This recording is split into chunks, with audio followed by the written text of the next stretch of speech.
Hey everyone, and welcome to Top Think. Today, we're going to learn about 5 tips to make a great first impression. Now, let's begin. Number 1. Expressive evidence. Now, I'm sure you recognize this classic interview question. What are your strengths and weaknesses? You'd be surprised how often this question ruins first impressions. It's not because people don't know what to say, it's because they say it the wrong way. Now, if someone is asking about your strengths, you shouldn't use it as an excuse to brag. This kind of arrogance is never going to earn you any points, because there's nothing impressive about it. You can tell them that you're extremely intelligent and the hardest worker that they've ever met. But does that really mean anything? Anyone can say anything about themselves. Most interviewers have heard these baseless descriptors hundreds of times before. They know not to take them at face value. So, what's the best way to sell your strengths? Instead of telling them what kind of person you are, show them. Present concrete evidence, then let them figure it out for themselves. Let's say you want an employer to know that you're an accomplished graphic designer. You could rave about how talented you are, but isn't it more effective to come prepared with a portfolio? That way they can look at your work and judge you on their own. If they decide that you're talented, their decision is worth way more than your bragging ever will be. Number 2. Control speaking style. Speech is one of many pieces of body language that you don't pay much attention to. Just like you unconsciously cross your arms or tap your feet, you adjust your voice without noticing what you're doing. Your volume might decrease when you're around someone you find intimidating. You might talk faster when you're under pressure or giving a presentation. Whether or not you realize it's happening, vocal change affects the way people perceive you. Volume, clarity, speed, tone, and variability all suggest different things about your confidence and comfort. Those aren't the only 2 things affected by speech. However, confidence and comfort are both incredibly important for making a good first impression.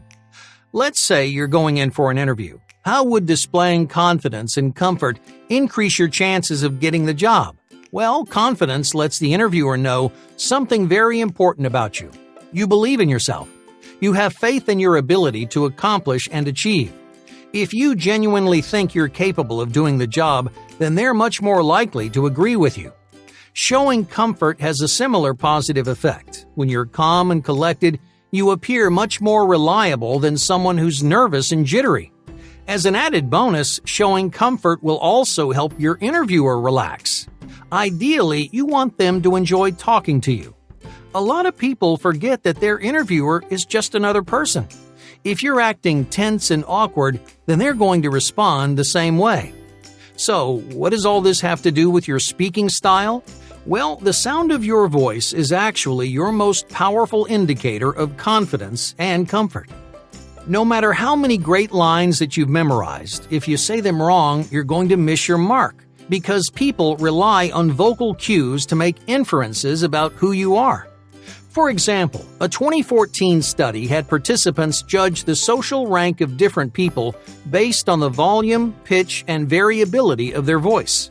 Participants universally assumed that people with louder, more consistent voices were ranked higher than their softer, less consistent counterparts. In other words, people assign certain characteristics based solely on speaking style. Another 2014 study found the same supporting evidence. This experiment focused on vocal fry, which is when your voice is lower pitched and sounds somewhat creaky. They tested whether or not vocal fry in female voices affects social perception and career opportunities. And sure enough, women with vocal fry were seen as less dependable and less educated. They had a significantly lower chance of being hired even if they were just as qualified. So as you can see, your voice has a major impact on first impressions. But there's one big problem. Most people don't know what they're doing wrong. You probably don't even notice yourself talking too fast or mumbling too often. That's why you need friends and family to help you slowly but surely adjust your speaking style. Ask them to point out whenever you're hard to understand. Try making adjustments to your voice when you talk to them. And that way you can get a sense of what you're doing right and what you're doing wrong. With enough practice, you'll get in the habit of communicating both confidence and comfort through what you say and the way you say it. Number 3. Physical expressiveness. Have you ever seen someone move their hands around when they talk? It's common for most experienced public speakers. They do it for a number of different reasons. Physical expressiveness adds emphasis to your speech. It strengthens your points by physically signaling when something's important. These gestures are sometimes called your second language because they communicate things that aren't always captured by your words. Hand signals also grab people's attention. It's relatively easy to tune out sound, but our eyes are drawn to motion. So when you see someone's hands swinging around, you can't help but watch. When making a first impression, you want to maintain their interest and hold their attention, right? Well, physical expressiveness will help you do exactly that. Gestures make you appear confident and forthcoming, which gives the other person more reason to trust you. So don't spend the whole conversation with your hands buried in your lap. If you want to make a point, then use your hands alongside your words. Number 4. The power of promptness. Who cares if you're a little bit late? How big of a difference could a couple of minutes make? People make these excuses all the time, but you'd be surprised how many opportunities are won or lost within the first few minutes. In fact, a 2006 study says that people will make up their minds about you within 100 milliseconds. That tiny period of time is all someone needs to analyze your face, judge your clothing, and read into your body language. Those clues help them decide how well the conversation's going to go, and it changes the way they interact with you. But if you're late, they'll spend those first 100 milliseconds staring at an empty chair. You never give them a chance to make up their minds about you as an individual because their first impression of you is already set in stone. In their minds, you're absent and unreliable. You don't know how to manage your time effectively. Otherwise, you'd have been there earlier. Instead of starting the interview at 0, showing up late puts you in the negatives. You'll have to do a considerable amount of work just to fix that bad first impression.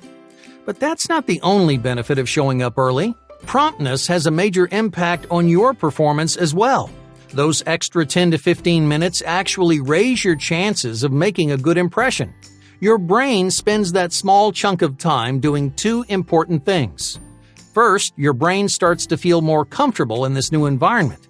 The more time you give yourself to settle into a new space, well, the easier it will be for you to relax when the pressure's on. Second, your brain takes in environmental cues that may help you in the future. You might see a poster in the hallway that becomes a casual talking point later in the interview. Or maybe you strike up a short conversation with the receptionist. They end up giving you a sense of your interviewer's personality, which may change your approach. My point is that being on time benefits everyone involved. By simply arriving 10 to 15 minutes early, you can make sure that you don't start things off on the wrong foot. Number 5. Aiming impressions. Before making your first impression, it's important to lay down some ground rules. Take some time to set your intentions for this coming interaction. You might start by thinking about what kind of person you're going to be talking to. Is it a potential employer, or is it just some random person at a party? Obviously, you wouldn't approach these 2 people the exact same way. Consider what each person's expectations are. If it's an employer, they expect you to be professional and polite. You should show them that you're a capable and intelligent individual. But if it's just someone at a party, their expectations will be completely different. They might be looking to interact with someone fun, likable, and comfortable. So acting like it's a job interview would completely throw them off. Next, think about what you'd like to get out of the conversation. Are you trying to make new friends? Do you want to get a job? Or do you just want to practice meeting people? Whatever it is, your goal will change the way you approach each interaction. Finally, ask yourself how you want that person to perceive you. Do you want to come off as impressive, confident, funny? You should always do this one last because you need to keep those first 2 questions in mind. When you choose how you want to be perceived, it needs to fit with the expectations of the person that you're talking to. It should also help you accomplish whatever your goal is for that interaction. These answers help you narrow down your options, and in that way, you can set an intention that fits your environment and your personality. Hey, thank you for watching Top Think, and be sure to subscribe because more incredible content is on the way.